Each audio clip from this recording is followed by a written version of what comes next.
Bonsoir tout le monde et bienvenue à toutes et à tous pour ce nouveau live de Mediapart pendant lequel notre rédaction est ouverte aux toutes nouvelles caméras.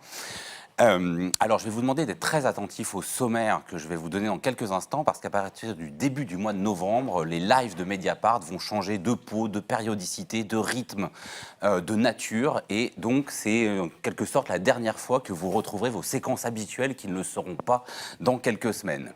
Donc en attendant, toujours dans le même cadre, à partir de 20h30 au lendemain de l'élimination surprise de Cécile Duflot à la primaire des Verts et à la veille d'une primaire de droite qui pourrait bien désigner avec quelques mois d'avance le futur président de la République, c'est à ce que les primaires changent ou pas à la politique que sera consacré notre grand débat en 3 temps à partir de 20h30. À 19h, notre séquence Retour sur enquête nous mènera du côté de Rennes et de ses essais thérapeutiques, mais aussi des États-Unis, où la question des inégalités a été occultée aussi bien du côté de Donald Trump que d'Hillary Clinton. Mais tout de suite, comme d'habitude pour le grand entretien, de 18h à 19h, c'est à une plongée dans le fameux Métron, ce dictionnaire biographique mouvement ouvrier, mouvement social que nous vous convions. Un monument dont nous allons parler qui contient plusieurs tomes, 163 000 notices biographiques de militants ou d'acteurs connus et inconnus.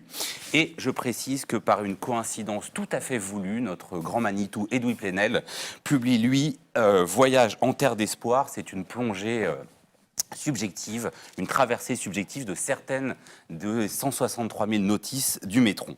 Pour évoquer donc ce dictionnaire biographique, j'ai le plaisir d'accueillir 2 des chevilles ouvrières d'un travail dont vous allez bien nous dire qu'il est collectif. Claude Pelletier, bonsoir. Bonsoir. Vous êtes historien et directeur du Métron. Vous avez succédé au fondateur, Jean Métron, on peut le dire. Et Paul Boulan, bonsoir. Vous êtes également historien, également co-directeur du Métron, ingénieur de recherche au CNRS. Et vous avez publié récemment Des vies en rouge, militants, cadres et dirigeants du PCF. C'est aux éditions de l'Atelier dont on va reparler parce que c'est elle qui publie à la fois le livre d'Edoui et le Métron. Alors, vous me permettrez de commencer avec un souvenir personnel. À peu près un Noël sur deux, quand j'étais adolescent, mon père et mon oncle, qui étaient tous les deux militants à la CFDT, qui était à l'époque un syndicat un peu différent de ce qu'il est maintenant, me faisaient une lecture du Métron.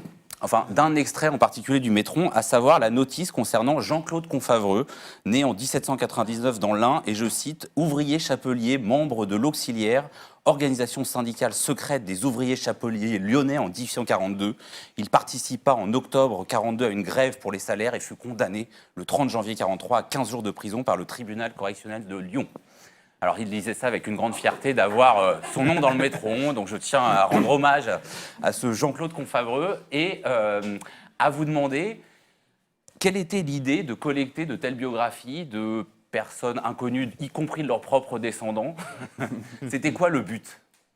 Le but, c'était de faire revivre tout un peuple militant, et notamment ceux qui n'étaient pas dans la lumière.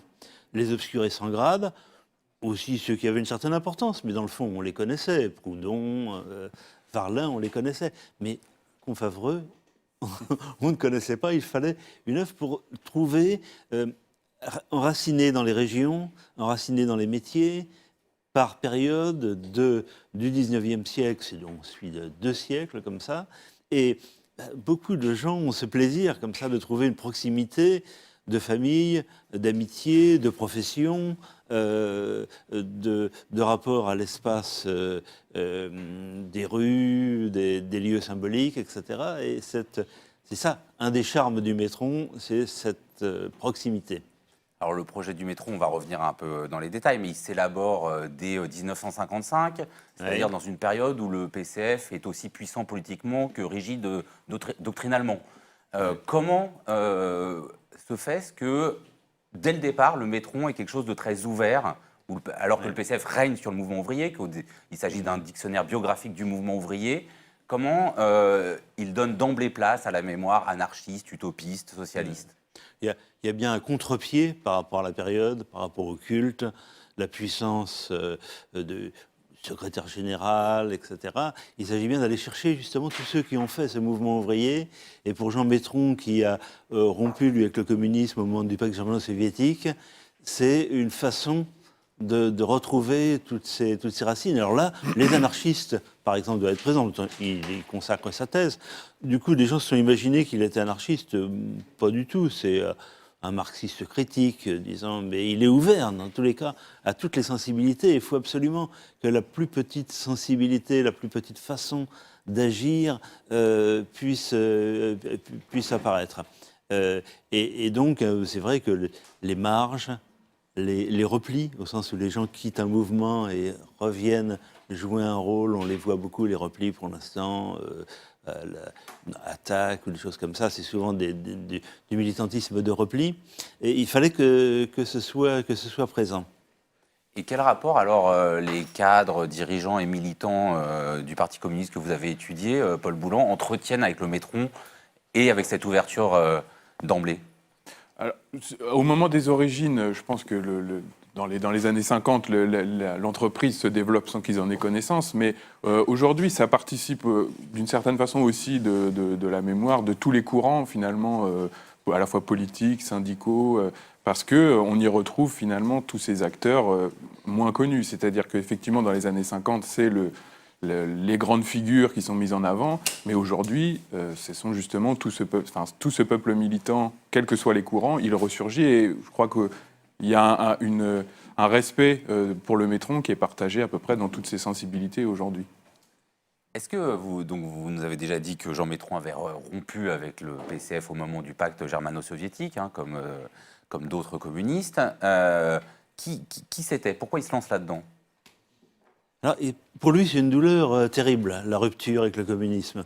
Non pas qu'avant, il n'ait pas eu d'état d'hésitation, il a été un peu trotskisant, disons, un temps, et même quand il était au Parti communiste à l'époque des Fronts populaires, il savait très bien ce qui se passait en Union soviétique. Il était allé lui-même en Union soviétique. Un de ses amis, d'ailleurs, a été déporté au Goulag, un de ses amis italiens. Il a publié un livre sur lui. Donc il était déjà habité par des inquiétudes, mais alors le pacte germano-soviétique provoque chez lui une rupture totale et une douleur qu'il a portée pendant toute sa vie.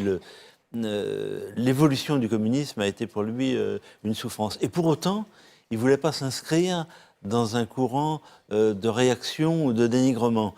Il voulait que les communistes, quelle que soit leur attitude, puissent avoir leur place, qu'on puisse comprendre, etc. Donc là, voilà, il transformait finalement cette inquiétude en mouvement, quoi, en travail. C'est vrai que c'était un investissement absolument incroyable et une folle entreprise, hein, au sens... D'ailleurs... Plenel parle de cite Eugène Pottier, quel est le fou? Ben, le fou, c'est nous, c'est Plenel, et c'est tout ce peuple militant qui a porté. Et donc il croyait vraiment que ça avait une signification profonde, ce militantisme, que ce soit un militantisme qui est un peu réussi ou pas réussi du tout, ça avait toujours un sens qui pouvait apporter quelque chose aux générations qui suivaient. Donc il espérait, dans le fond, que le mouvement ouvrier puisse aussi se ressourcer de cette façon. C'est vrai que c'est un objet éditorial étrange, hein, enfin, en tout cas rarement vu, qui défie à la fois l'académisme universitaire et le conformisme politique. Comment est-ce que vous définiriez cet objet qui est à la fois maintenant, aujourd'hui, désormais aussi numérique et pas seulement en papier? Bah, je pense les formules qu'on a évoquées jusqu'à présent, de faire revivre un peuple militant, c'est vraiment ça qui est au cœur de la démarche, c'est-à-dire de chercher à embrasser toute la diversité, de descendre au plus près, entre guillemets, du terrain ou de la base, avec beaucoup de guillemets, parce que s'il n'y a aucune hiérarchie, on essaye de ne pas hiérarchiser nos regards à travers le dictionnaire. Donc et puis c'est quelque chose dont les gens peuvent s'emparer de plein de manières différentes. C'est-à-dire qu'ils peuvent s'en emparer parce que, comme on l'a évoqué, ils ont un membre de leur famille, parce qu'ils appartiennent à une corporation professionnelle, à une organisation, etc. C'est des tas de portes d'entrée et du coup de voyages qui peuvent s'ouvrir à partir de sensibilité et de découverte aussi. C'est-à-dire qu'on va toujours trouver dans le Métron ce qu'on n'y cherche pas. Découvrir des parcours totalement originaux, totalement improbables. Et c'est ça, je pense, la richesse. C'est cette manière d'offrir des regards et des parcours inattendus. Et puis, aussi de les proposer par la juxtaposition, de proposer ce peuple dans son ensemble et d'avoir un regard qui est aussi collectif, qui est, à travers la recherche, de se permettre d'analyser ces ensembles qui composent le métron, que ce soit les organisations ou des professions, des univers professionnels, etc. Mais alors effectivement, c'est quand même un mode de juxtaposition, pardon, Voilà. désolé, assez particulier, en sens qu'il est vraiment biographique. Ouais. Qu'est-ce que ça apporte, la biographie et l'alignement des biographies? On pourrait aussi dire que Ça apporte ça plein de masque, choses. oui, mais on pourrait dire aussi que ça masque des effets de sens, des regroupements qui, eux, sont aussi importants. Est-ce que ça éclate pas? Parce que après, les notices sont de tailles très différentes. Hein. Ouais. Là, je citais, D'autres peuvent écrire sur les idées, d'autres peuvent écrire sur une série de formes d'action, mais finalement l'essentiel dans le mouvement ouvrier social, c'est le potentiel humain.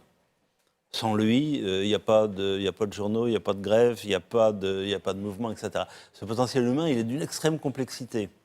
Et donc, il peut se visiter de façon multiple, il faut en trouver le chemin. Et alors, Plenel, là, met bien, du coup, l'accent, il montre bien comment on peut trouver des voies diverses, on peut avoir le plaisir de rebondir, et il en fait même, il théorise un petit peu ça avec la sérendipité, où il va trouver une formule chez Voltaire, d'avoir l'intuition, de savoir saisir par son intuition des chemins qui donnent sens. Alors, qu'est-ce que le dictionnaire? C'est plus qu'un dictionnaire. Michel Perrault disait, c'est une vision du monde. Elle disait ça dans le livre sur les lieux de mémoire. Elle fait tout un grand article là-dessus et elle développait. Ça rejoint un petit peu d'ailleurs ce que peut développer Edwy Plenel. Ça a un sens. C'est un sens dans son existence en soi, déjà. Pourquoi? C'est le mouvement ouvrier qui a le plus grand dictionnaire biographique en langue française. Parce que le mouvement ouvrier n'existe que par ses acteurs. Il n'a pas... dans l'industrie, l'industrie, elle existe par ses patrons, par ses capitaux, par exemple. Le capital devient plus important. Là, le mouvement ouvrier, il est là, il est porté en même temps par des idées et des pratiques. Et alors, il peut avoir un sens par rapport aux orientations professionnelles, aux orientations politiques, syndicales, ou à la volonté de connaître un monde professionnel, les typographes, etc. Donc, ça peut toujours être regardé dans des séries. Et nous, on aide les gens à regarder dans des séries les combattants de la Brigade internationale, les fusillés. On vient de faire un bouquin sur les fusillés de la Seconde Guerre mondiale qui provoque un grand intérêt.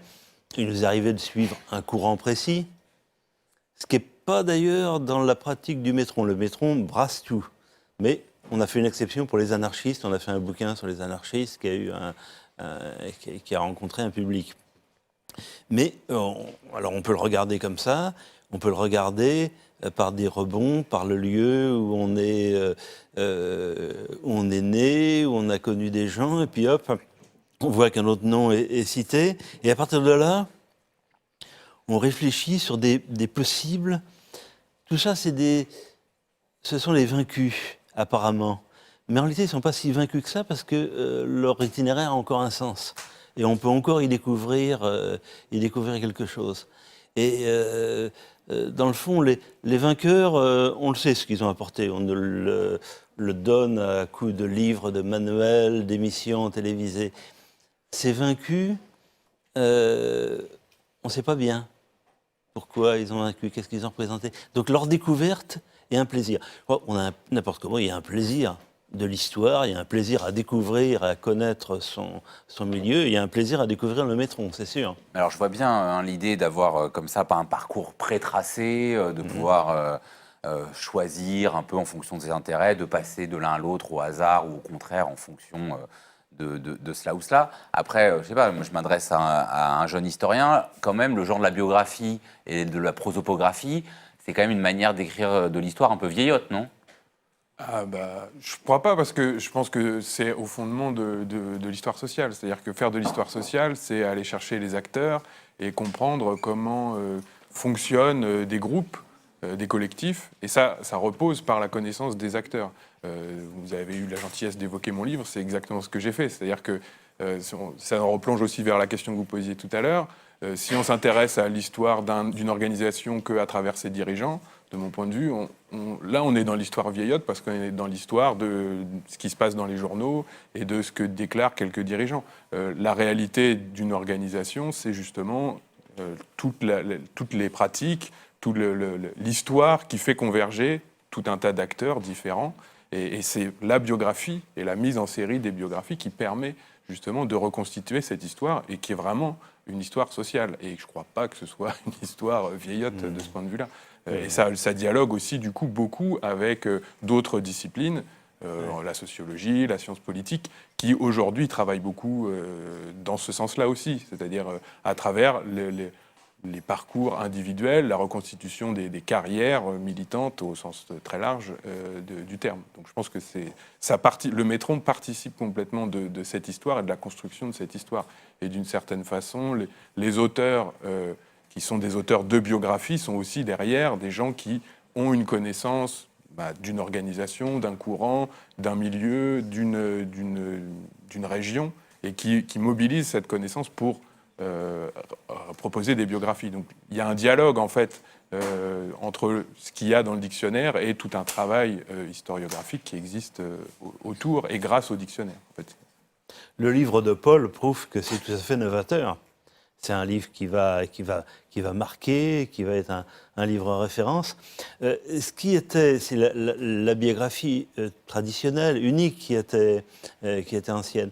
La biographie collective, à partir de 68, la biographie d'en bas, elle a commencé à être un petit peu... Mais vous voyez, bien après que Jean Métron ait imaginé en 1955. Mais à partir de 68... ça devient un élément intéressant, etc. Ça rentre un petit peu même dans les pratiques scientifiques, maintenant, par la sociologie. Beaucoup de travaux de sociologie vont d'ailleurs même puiser dans le Métron, très bien, mais à partir de ça, inventent d'autres choses. Et puis, c'est un modèle à l'étranger.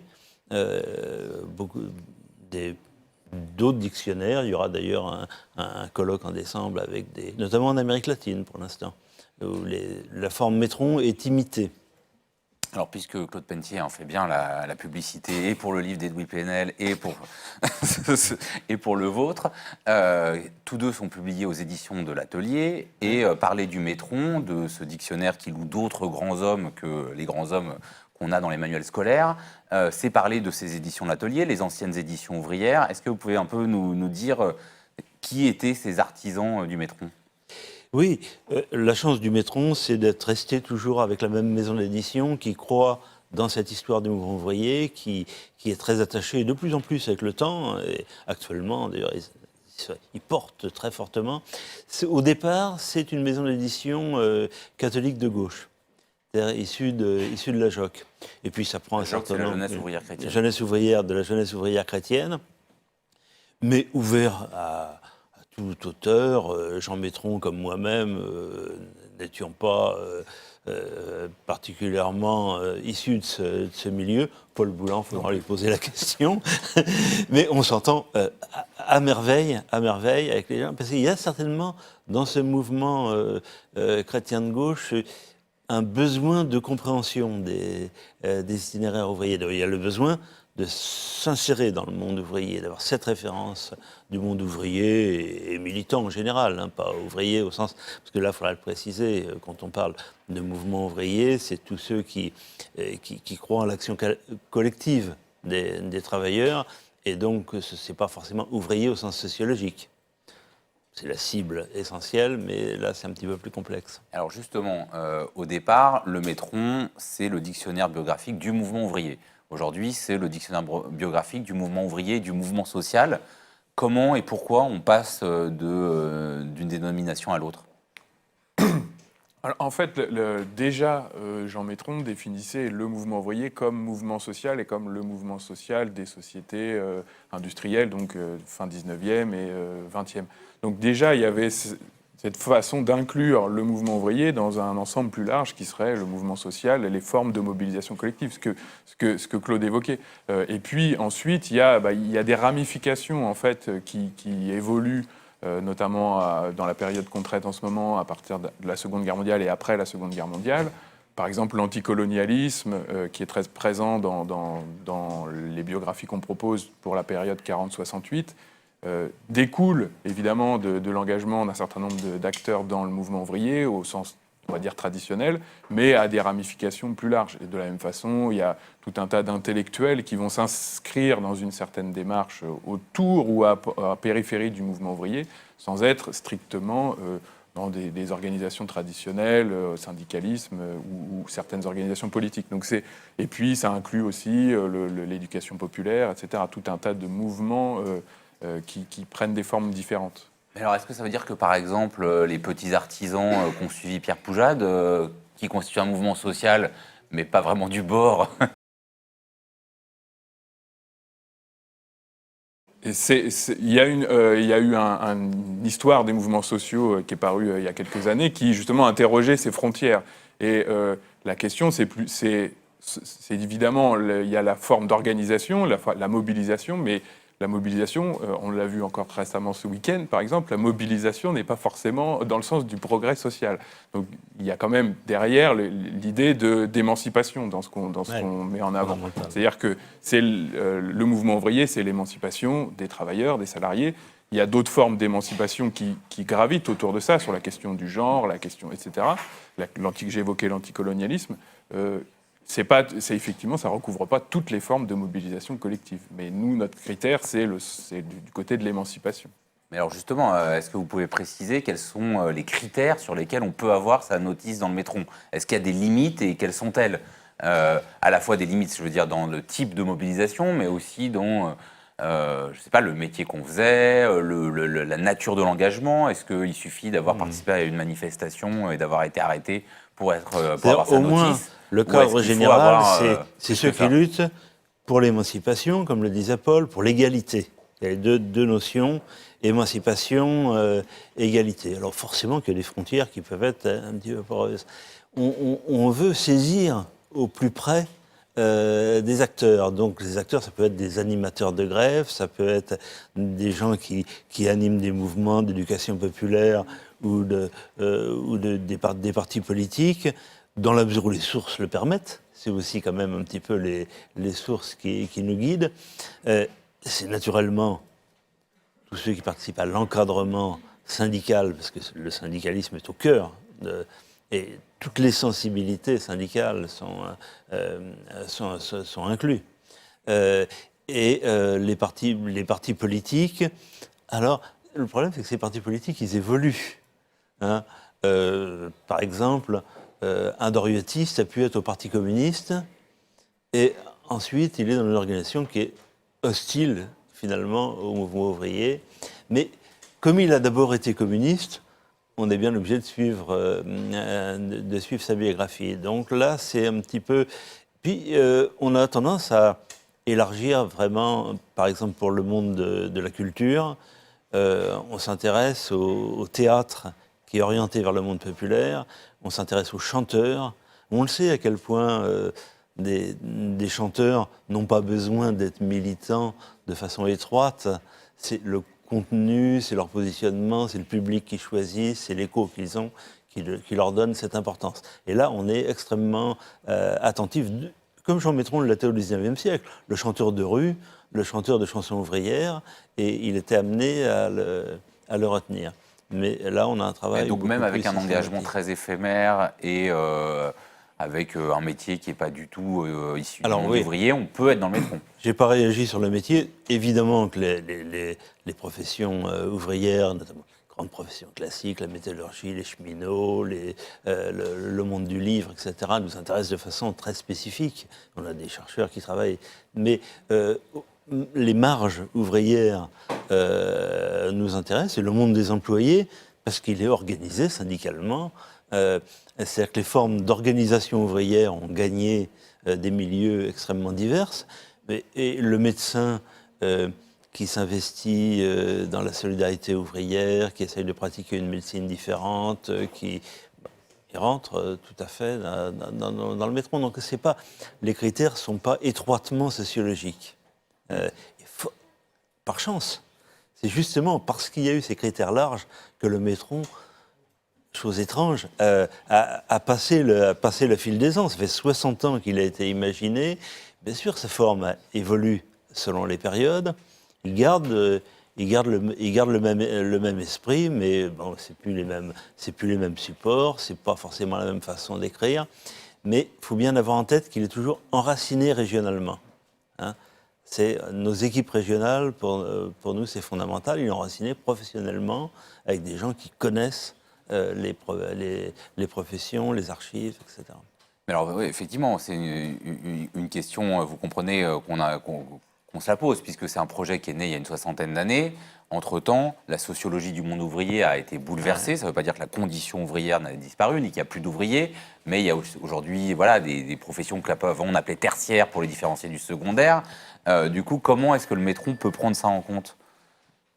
Alors, à rebours, je dirais que c'est directement cette histoire-là dont traite le métron, finalement. Et c'est ce qu'évoquait Claude, c'est-à-dire que pour l'instant, la période qu'on traite jusqu'à 1968, c'est vraiment justement une période où ce modèle ouvrier est central dans la construction des identités, dans la construction des mobilisations, des rapports aux organisations, etc. Et ce qui s'est défait dans les années suivantes, en tout cas à partir des années 70. Et c'est ça qu'on sera amené à interroger dans l'avenir, c'est-à-dire comment les choses... Là, aujourd'hui, pour rappeler, ça commence en 1789, ça s'arrête en 1968, mais l'idée, c'est pas de s'arrêter en 1968. Certainement pas, parce qu'effectivement, les organisations n'ont pas disparu, les acteurs n'ont pas disparu, mais les choses se sont reconfigurées, ça c'est certain. Et c'est ce qu'on devra étudier à la fois, c'est-à-dire de nouvelles ramifications, et puis de nouvelles structurations, on va dire, à la fois sociales et politiques, de cette identité, de cette notion de mouvement ouvrier qui, clairement, aujourd'hui, n'est plus une référence centrale dans l'organisation de la société aujourd'hui, ou en tout cas comme référence politique. Mais c'est cette évolution-là qu'il faut examiner.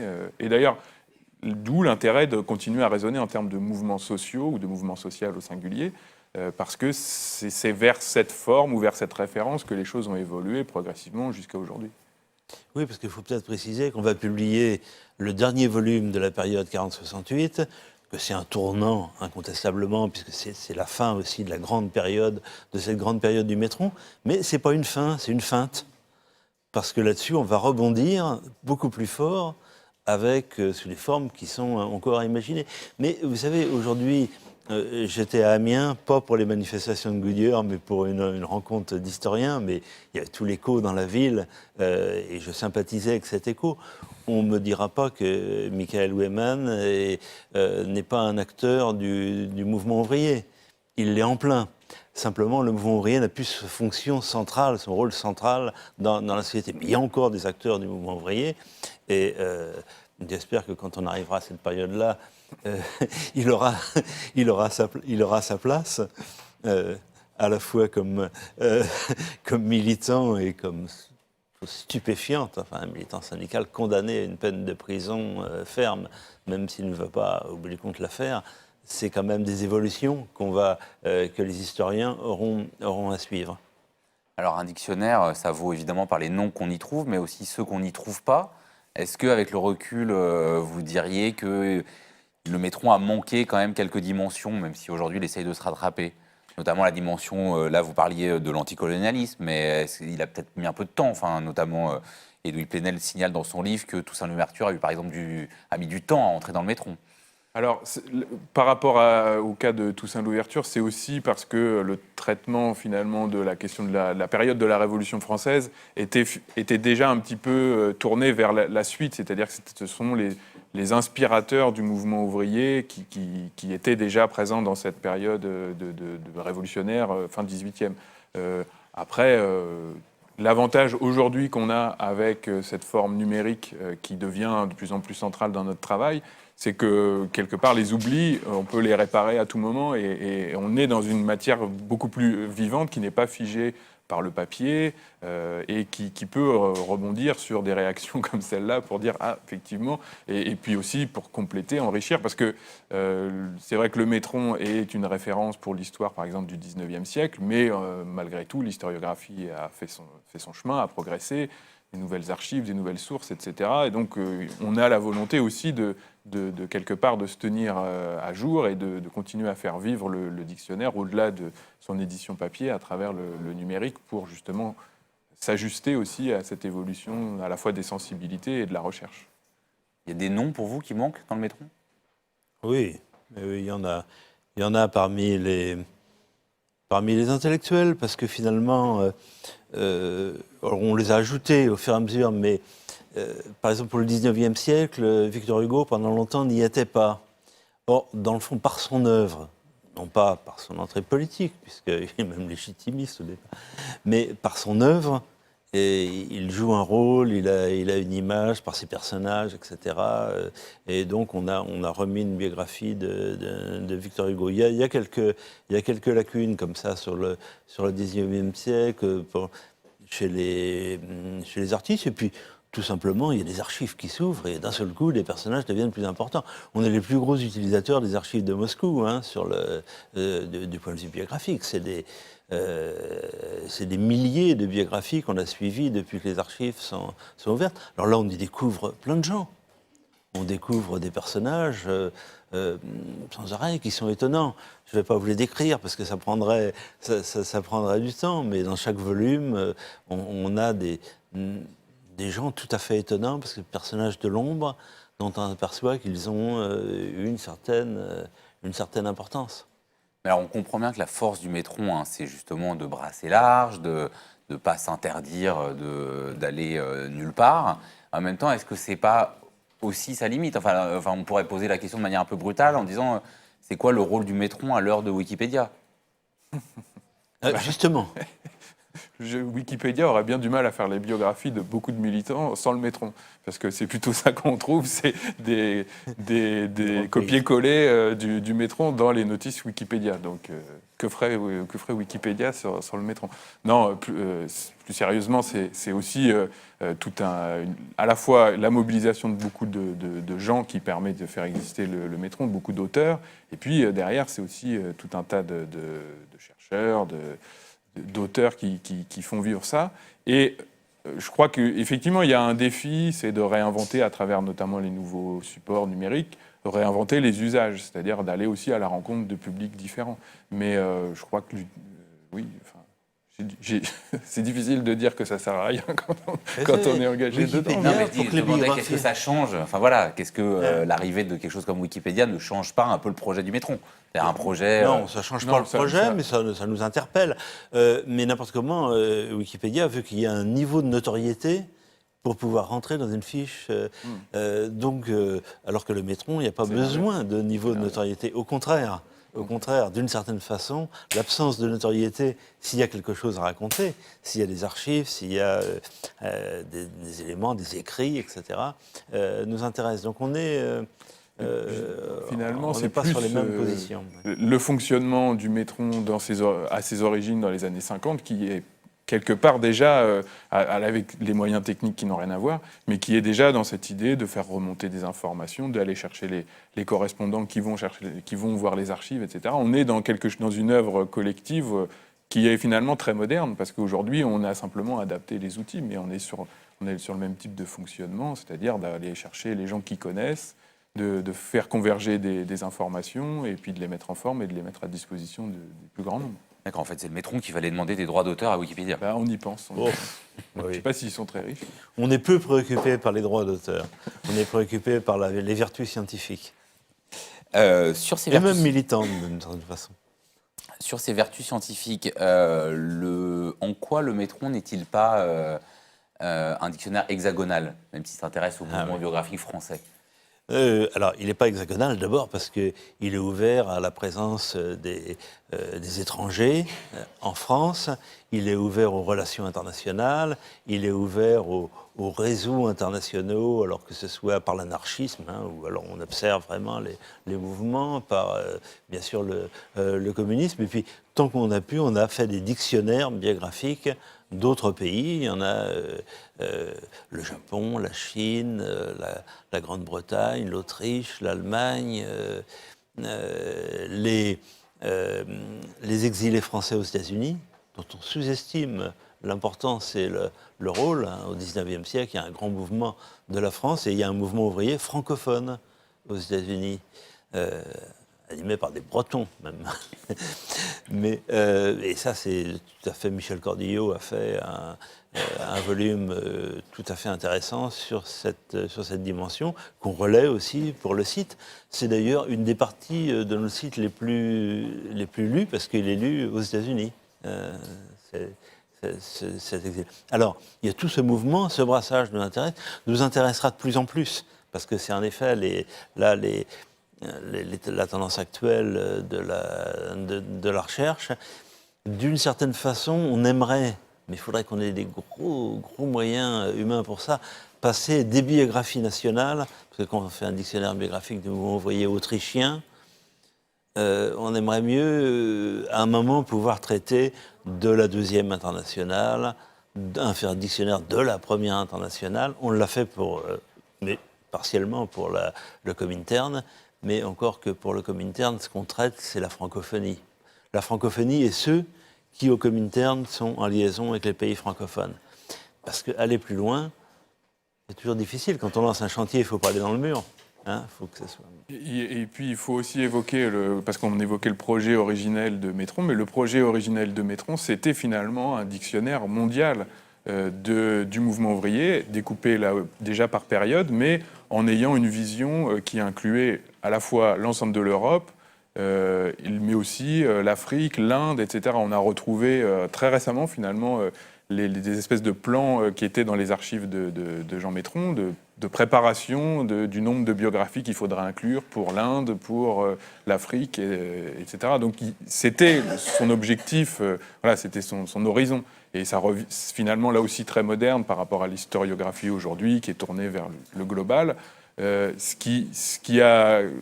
collection du Métron, finalement, elle a fonctionné par dictionnaires nationaux, c'est-à-dire c'est une collection internationale avec des dictionnaires nationaux. L'avenir, c'est sans doute de connecter finalement ces dictionnaires pour arriver à voir comment à la fois les militants, les idées, les formes d'organisation, les pratiques circulent entre différentes parties du globe.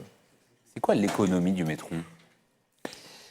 Alors, l'économie du Métron, d'abord, c'est un livre qui se vend, donc il est acheté par des bibliothèques, il est acheté par des particuliers, et il permet à la maison d'édition de porter cet ensemble. Il y a l'investissement sur l'Internet qu'on fait de multiples façons, un petit peu avec l'aide de l'éditeur, beaucoup avec l'aide du CNRS, ne serait-ce par les postes, par des fondations. Il y a un ouvrier typographe, Jean-Jacques Eisenman et sa femme Renée, qui nous ont laissé un legs, par exemple, pour pouvoir poursuivre l'œuvre. C'est dire à quel point l'attachement à l'œuvre peut être fort.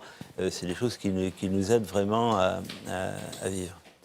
Mais il y a une petite chose que je voudrais souligner dans la réception. Quand il y avait la Nuit debout à Paris, il y avait une librairie, une petite bibliothèque. Des gens avaient apporté des exemplaires du Métron pour que puisse être disponible. Donc, si les deboutistes soutiennent le Métron, c'est que ça a un sens. Bon, c'est intéressant justement de voir effectivement en quoi il peut y avoir un usage contemporain du Métron. Aujourd'hui, on est quand même dans une situation où la gauche est désorientée, pour ne pas dire complètement perdue, où le vote ouvrier est éclaté, où le mouvement social n'est pas non plus dans une forme reluisante. Est-ce que le Métron peut être utile dans ce contexte ? On l'espère, parce que je crois que la leçon finalement, Claude parlait de vision du monde, la vision du monde qui est portée par le Métron, c'est que collectivement, les acteurs, sous des formes différentes, peuvent jouer un rôle. C'est-à-dire que c'est l'inverse de la vision de l'histoire faite par les dirigeants, faite par les élites. Et c'est justement le sens que chacun des itinéraires porte, c'est la mobilisation et le collectif.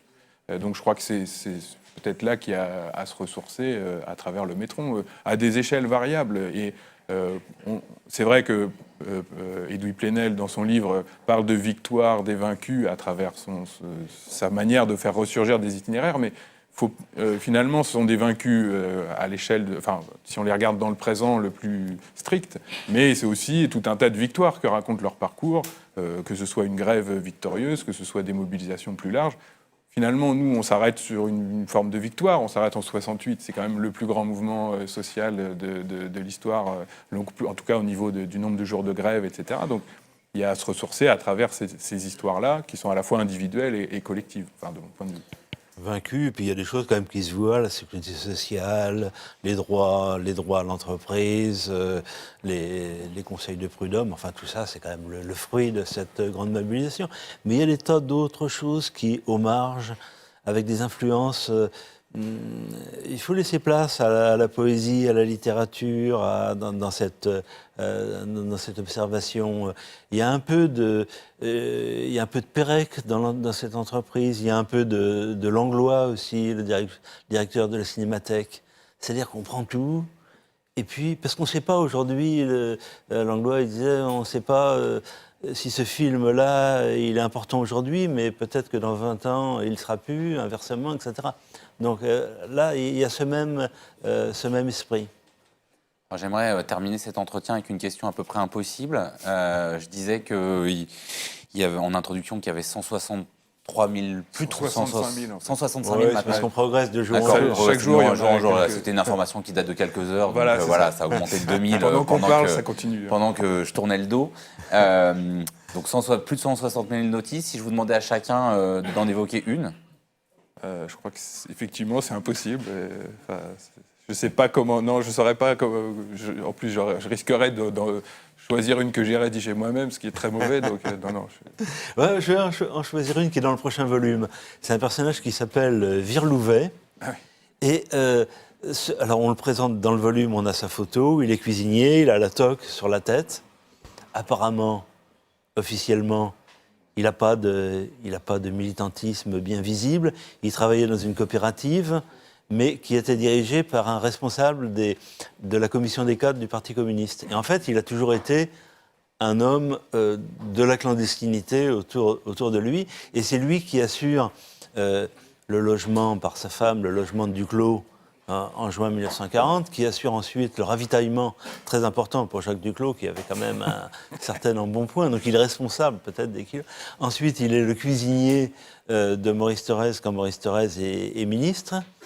Et au final, il vient de Saulieu, qui est un haut lieu de la gastronomie, c'est un très très bon cuisinier. Et il achète, peut-être avec l'aide d'ailleurs du Parti communiste, un hôtel-restaurant à Saulieu. C'est pas lui qui achète d'ailleurs, c'est plutôt sa femme.